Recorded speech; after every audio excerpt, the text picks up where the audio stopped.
அனைவருக்கும் வணக்கம். உதயா கிரியேஷன்ஸ் மனோ உதயகுமார் தயாரிப்பில் மேல்நாட்டு மருமகன் அப்படிங்கிற ஒரு குறைந்த பட்ஜெட்டில் மிக அற்புதமான, இப்போ நீங்கள் பாடல்கள் பார்த்துருப்பீங்க, ஒரு அருமையான ஒரு படத்தை நாங்கள் எடுத்துருக்கிறதா நாங்கள் நினச்சி எடுத்துருக்குறோம். இந்த படத்தோட நாயகன் தம்பி ராஜ்கமல், அவங்க திருமதி ராஜ்கமல் ரெண்டு பேரும் எனக்கு ரொம்ப வருஷமாக நண்பர்கள். இவங்க ரெண்டு பேரும் தொலைக்காட்சி தொடரில் நடிக்கும்போது எனக்கு தெரிஞ்ச சினிமாவில் இன்னும் அந்த கான்செப்ட் வரல. ஒரு காதலனும் காதலியும் யூனிஃபார்ம் போட்டு லவ் பண்ணாத நீங்கள் எங்கேயாவது கேள்விப்பட்டிருக்கீங்களா? மிஸ்டர் ராஜும் மிஸ்ஸஸ் ராஜும் யூனிஃபார்மாக ரெண்டு பேரும் ஒரு ஃபங்க்ஷன் வந்தால் ஒரே கலர், எங்கேயாவது பார்க்கணுன்னா ஒரே கலர். இந்த காதல் காம்பினேஷனை யாரும் இன்னும் பயன்படுத்திக்கலாம். ஆனால் அவரே ஹீரோவாக நடிக்கிற படத்தில் அதை பயன்படுத்தலாம். ராஜ்கமல்கிட்ட பல வருடமாக நான் பார்க்குற ஒரு விஷயம் என்னென்னா, ஒரு இளமையில் எல்லாருக்கும் எல்லாத்துமேலே ஒரு ஃபோர்ஸ் இருக்கும். இதை சாதிச்சிடணும், அதை பண்ணிடணும், ஆனால் வெறின்னு சொல்லி பேசிகிட்டே இருக்கும்போது அதில் நிதானமற்ற ஒரு அணுகுமுறை வருவதற்கு வாய்ப்பு நிறையா உண்டு. விருப்பம்தான், ஆசை தான். நம்ம இலக்கு லட்சியம் டைரக்டர் சொன்னார்ல, அது மாதிரி அந்த லட்சியம் இலக்குன்னு போகும்போது எதை பற்றியும் ஃபோக்கஸ் இல்லாமல் வெற்றி என்ன போராடம்லாம் சூப்பர் ஸ்டார் ரஜினிகாந்த் ஆகணும், அதான் நடிகனுடைய அல்டிமேட். அதுக்கு நடுவில் பயணப்படும் போது நம்ம நிதானம் இல்லைன்னா நம்ம நிறையா தப்பு பண்ணுவோம். அது நம்ம ஒத்துக்கிறது இல்லை, மற்ற மேலே பழிய போட பார்ப்போம். ராஜுகிட்ட எனக்கு பிடிச்சது வெறியோடு சேர்ந்த நிதானம். தன்னை வடிவமைச்சுக்கிறதுல ஒரு நல்ல நிதானம் இருக்குது அந்த பையன்ட்ட. எதையும் அறிவுபூர்வமாக பேசுகிறார், வெறும் எமோஷனலாக பேசுறது இல்லை. வீட்டுக்கு போயிருந்தேன் ஒரு நாள், குழந்தைங்க உள்ளே வந்துச்சு. அவங்க குழந்தைங்க வெளியே போயிட்டு உள்ளே வந்தோன்னே என்னை பார்த்தோன்னே அதுங்களா வாங்க வணக்கம்னுச்சு. நான் அகமகிழ்ந்துட்டேன். ஆய் அங்கிள் ஹவர் யூன்னு பேசியிருந்தா இன்னும் ஆச்சரியம் இல்லை. அப்போ பிள்ளைகளை வளர்க்குறது கூட ஒரு பண்பாட்டோடு வரணும்னு திரு ராஜு அவங்க பண்ணியிருக்கிறாங்கங்கிறது தனிப்பட்ட முறையில் அவங்களுக்கு ரொம்ப பிடிச்ச விஷயம். போன வாரம் தான் அவருக்கு சண்டி குதிரை ஒரு படம் ரிலீஸ் ஆச்சு. இப்போது மேல்நாட்டு மருமகள் படம் ரிலீஸ் ஆகுது. தம்பி, உனக்கு அடுத்தடுத்து படம் நிறையா வந்துக்கிட்டு இருக்கணும். ஏன்னா இது சாதாரண இல்லை ஒரு ஹீரோவுக்கு. இன்றைய சூழ்நிலையில் சினிமாங்கிறது வெள்ளி சனி ஞாயிறு 3 நாள் தான் கலெக்ஷன்.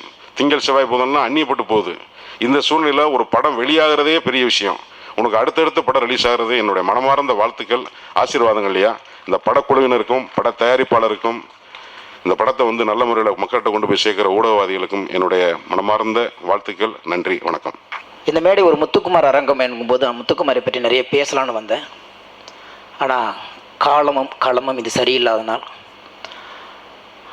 ஒரு கவிஞனை இறந்ததற்கு பிறகு கொண்டாடுகிறோம், ஆனால் அவன் வாழும் காலத்தில் கொண்டாடப்படுவதில்லை என்ற மிகப்பெரிய வருத்தம் எங்களுக்கெல்லாம் இருக்கிறது. அந்த வகையில் இன்னைக்கு கூட பார்த்தீங்கன்னா இந்த மேடையில் இன்னும் 2 நாற்காலி நீங்கள் போட்டிருக்கலாம். ஆட்காட்டி ஆறுமுக மன்னன் அவர்களுக்கும் இன்னொரு கவிஞர் எழுதியிருக்கிறார். ஏன்னா வாழும்போதே அவன் அங்கீகரிக்கும் போது தான் ஒரு கலைஞன் அவனுடைய ஆத்மா திருப்தி அடையணும். எல்லாருமே ஒரு நாற்காலிக்காக வேண்டிய ஒரு பேருக்காக தான் ஓடிக்கிட்டு இருக்கோம். அப்படி தான் முத்துக்குமார் ஓடினான். எங்கேயுமே நிற்கிறதுக்கு கூட நேரம் இல்லாமல் ஓடிக்கிட்டு இருந்தான், நிறைய ஓடிட்டான். அதனால தான் அவனுக்கு இன்னைக்கு இயற்கையை கொஞ்சம் இளைப்பாருன்னு சொல்லிட்டு அழைச்சிக்கிட்டதுன்னு எங்களுக்கு மிகப்பெரிய வருத்தம் இருக்கிறது. இயக்குநர்களுக்குள்ள ஒற்றுமை, நடிகர்களுக்குள்ள ஒற்றுமை, மற்ற கலைஞர்களுக்குள்ள ஒற்றுமை கவிஞர்களுக்குள்ள இல்லையோங்கிற மிக வருத்தம் இருந்தது. அந்த ஒற்றுமையின்மையை எங்கள் தலைமுறை தகர்த்தது. அதை நாங்கள் பெருமையாக சொல்லிக்குவோம். யாருக்கு என்னன்னாலும் நாங்கள் 10 பேர் போய் கூட நிற்போம். அப்படி அவசரமாக ஓடி இன்றைக்கு அந்த கவிஞனை காலம் தன்னோடு ஈர்த்து கொண்டு போனது மிகப்பெரிய வருத்தமாக இருக்கிறது. அவனுக்கான முக்கியத்துவம் கொடுத்ததற்காக இந்த மேடையை மீண்டும் ஒரு முறை மண்டியிட்டு வணங்குகிறேன். முதல்ல I like to wish the whole team all the best. And ஆக்சுவலாக அப்பாவுடைய ராஜ்கமல் அப்பா ஆர்கேஜி அங்கிள், அவரை பற்றி நான் பேசி தான் ஆனோம். அவர் கிட்டத்தட்ட 65லேருந்து எங்கள் அப்பா கூடயே இருக்கார். He's been with my dad through out. So and Rajkamal பொறுத்த வரைக்கும் அவனை நான் ரொம்ப சின்ன வயசுன்னு பார்த்துட்ருக்கேன். ஸோ இப்போ அப்பா இல்லை, பட் அப்பா இருந்திருந்தால் you feel very happy Rajkamal. And டெஃபினட்டாக அவர் மேலேருந்து உன்னை ப்ளஸ் பண்ணுவார். So from the entire family, that's எங்கள் அம்மா, பிரதர்ஸ், எல்லா சார்பிலேருந்தும் I wish Rajkamal all the best. இதோட செகண்ட் ஃபிலிம் மேலே வரணும். ஸோ அப்பா டெஃபினட்டாக இருந்திருந்தால் you been very happy. So டெஃபினட்டாக ஹீ வில் டெஃபினெட்லி எங்கள் அப்பாவுடைய fan more then my dad's brother RKG uncle, அவருடைய சன். டெஃபினட்டாக அவர் I definitely wish Rajkamal, the producer, director and heroine all the best. தேங்க்ஸ்ங்க. ஒரு சின்ன திரையிலேருந்து பெரிய திரை வர்றது எவ்வளோ பெரிய கஷ்டம். இந்த என்னுடைய நண்பர் ராஜ்காந்த் முன்னாடி இருக்கிறாங்க. எவ்வளோ தூரம் முதலாக செட்டுக்கு போகும்போது நம்மளை கண்டுக்க கூட ஆள் இருக்காது, அப்படியே அனாதையாக சுற்றிட்டு இருப்போம் உள்ள. அது நீங்களும் அனுபவிச்சிருக்கீங்க, நானும் அனுபவிச்சிருக்கேன், ராஜ் நீங்களும் அனுபவிச்சிருக்கீங்க. அதே கொஞ்சம் ஜெயிச்சோடனே பார்த்தீங்கன்னா அது கொஞ்சம் கூடுதலாக இருக்கும். இது வந்து யாரையுமே குறை சொல்ல முடியாது. நானும் அதைத்தான் செய்வேன், நீங்களும் அதைத்தான் செய்வீங்க. ஒரு இடத்துக்கு வர்ற வரைக்கும் அவனுக்கான மரியாதை நம்ம கொடுக்க மாட்டோம். என்ன ஒன்று, அந்த அனாதையாக சுற்றும் பொழுது தான் ஒரு கோவம் வரும். அதுதான் வளர்ச்சிக்கான பேஸ். இல்லைன்னா நம்ம வளர்ந்துருக்க மாட்டோம், இந்த இடத்துக்கு வந்திருக்க மாட்டோம் அப்படின்னு பேசியிருக்க மாட்டோம். இதுதான் உண்மை. அந்த வகையில் ராஜ், உங்களுக்கு பெரிய எதிர்காலம் இருக்குது.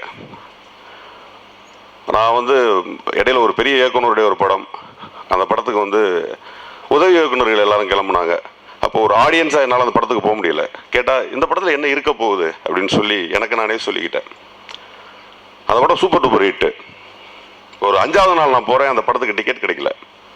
3 வாரம் எனக்கு அந்த படத்துக்கு டிக்கெட் கிடைக்கல. அது நான் எனக்கு கிடைச்ச தண்டனையாக எடுத்துக்கிட்டேன். இந்த மாதிரியான ஒரு மிகப்பெரிய தண்டனையை நீங்கள் ஆடியன்ஸுக்கு கொடுக்கணும். 3 வாரம் இல்லை, 5 வாரத்துக்கு உங்கள் படத்துக்கு டிக்கெட்டே கிடைக்காத அளவுக்கு உங்கள் படம் ஓடணும். ஹாய், எல்லாருக்கும் வணக்கம். Thank you all for coming here today, for being here for the audio launch of Mel Nattu Marumagan movie. இந்த நாள் வருவோம் நம்மள நம்பிக்க முடியாது. I guess நம்ம எல்லாருக்கும் இன்னும் ட்ரீம் எஃபெக்ட்ல இருக்கோம். வந்துதான் இந்த audio launch day. So thank you Mr. MSS, thank you Day, sorry, thanks to all the team, to the Mel Nattu Marumagan family. Thank you all. I hope you'll enjoy the movie. மேல்நாட்டு மருமகன் பொறுத்த வரைக்கும் it's a very good package. ஏன்னா பணம் சம்பாதிக்கிறதுக்கு 10 நாடு பறந்தாலும் நம்ம பண்பாட்டை காப்பாற்றுறதுக்கு இந்தியா மட்டும்தான் அப்படிங்கிறத ரொம்பவே ஸ்ட்ராங்கா எங்க இயக்குனர் சொல்லியிருக்கிற படம் தான் மேல்நாட்டு மருமகன். ஸோ அந்த படத்துக்கு உங்களோட ஆதரவை கொடுக்கணும்னு பத்திரிகையாளர் நண்பர்களுக்கும், என்னோட அழைப்பை வாட்ஸ்அப்பில் மெசேஜில் வந்திருக்கிற எல்லா நண்பர்களுக்கும் என்னோட மனமார்ந்த நன்றியை தெரிவிச்சுக்கிறேன். நன்றி நன்றி நன்றி. வேல்முருகன் என்றாலே சினிமா துறையை பற்றி முழுமையாக தெரிந்தவர்கள், ஊடக நண்பர்கள் அனைவரும், பத்திரிகையாளர்கள்லாம் இதை நான் சினிமாவுக்கு எதிரி போர் இருக்கிறாங்க. இல்லை, நானும் வாழ்த்துக்கள்னு ஒரு படத்தில் நடிக்க தெரியாமல் அப்படி நடந்திருக்கிறேன். அதை பார்த்தவங்க பார்த்துட்டு சிரிக்கிறாங்க. அதனால் உண்மையிலே எனக்கு நடிக்க தெரியாது. நண்பர் இயக்குனர் அவர்கள் பல்வேறு சிரமங்களுக்கு இடையில் எப்படியாவது வென்று காட்ட வேண்டும் என்கிற ஒரு வைராக்கிய எண்ணங்களுடன் மிக சிறப்பாக ஒரு இயக்குனராக அவர் இன்றைக்கு வளர்ந்திருக்கிறார். அவருடைய இந்த படைப்பு வெற்றி பெற வேண்டும்.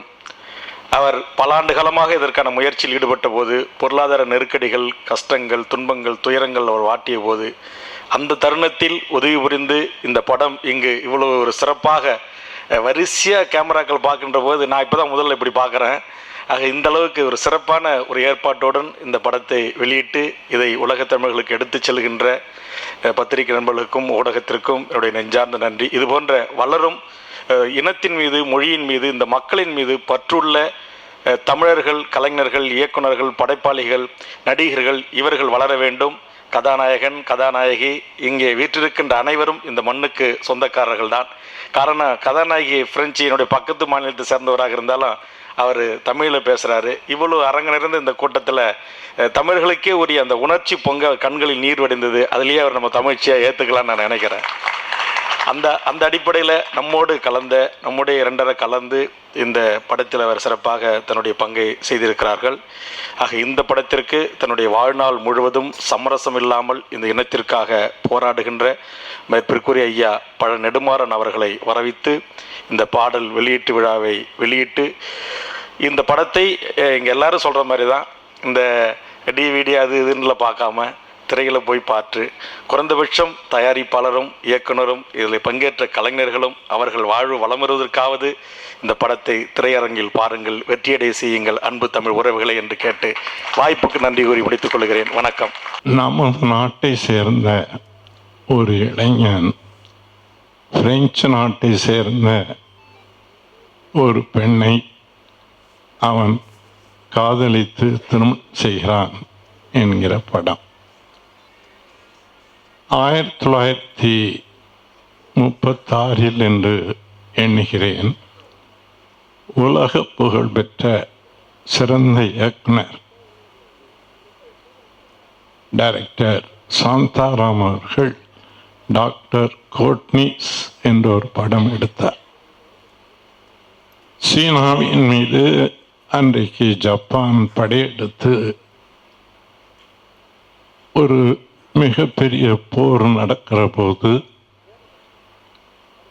காங்கிரஸ் தலைவராக அப்போது இருந்த ஜவஹர்லால் நேரு அவர்கள் சீன மக்கள் படுகிற அவதியை, அவர்களுக்கு உதவி புரிய வேண்டும் என்பதற்காக அன்றைக்கு டாக்டர் கோட்னிஸ் என்ற ஒரு இந்திய மருத்துவரை வேறு சிலரையும் சேர்த்து அவர் தலைமையில் பாதிக்கப்பட்டிருக்கிற சீன மக்களுக்கு உதவி செய்வதற்காக அனுப்பினார். டாக்டர் கோட்னிஸ் அங்கே சென்றபோது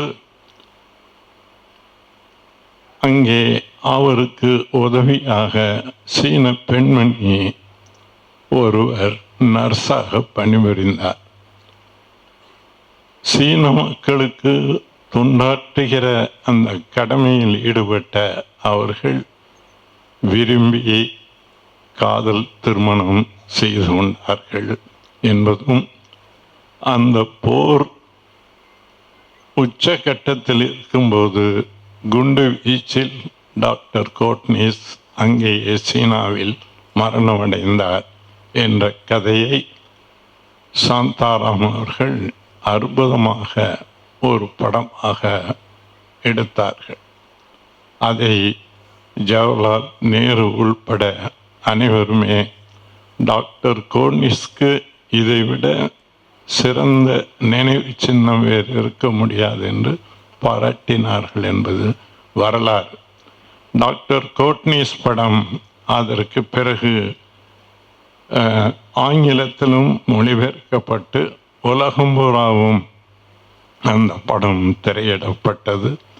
டாக்டர் கோட்னிஸ் படம் பெற்ற பெருமையை இந்த படமும் பெறும் என்ற நம்பிக்கையை நான் உங்களுக்கு தெரிவித்து, இந்த படம் நம்முடைய மண், இந்த மண்ணின் சிறப்பு, இந்த மண்ணிலே தோய்ந்து வளர்ந்த நம்முடைய கலை, நம்முடைய பண்பாடு ஆகியவற்றை உலகுக்கு தெரிவிக்கும் உன்னதமான சாதனமாக திகழும் என்பதை நான் இங்கே நம்பிக்கையுடன் தெரிவித்து, அனைவருக்கும் வாழ்த்தும் பாராட்டும் தெரிவித்து என்னுடைய உரையை நிறைவு செய்கிறேன். வணக்கம்.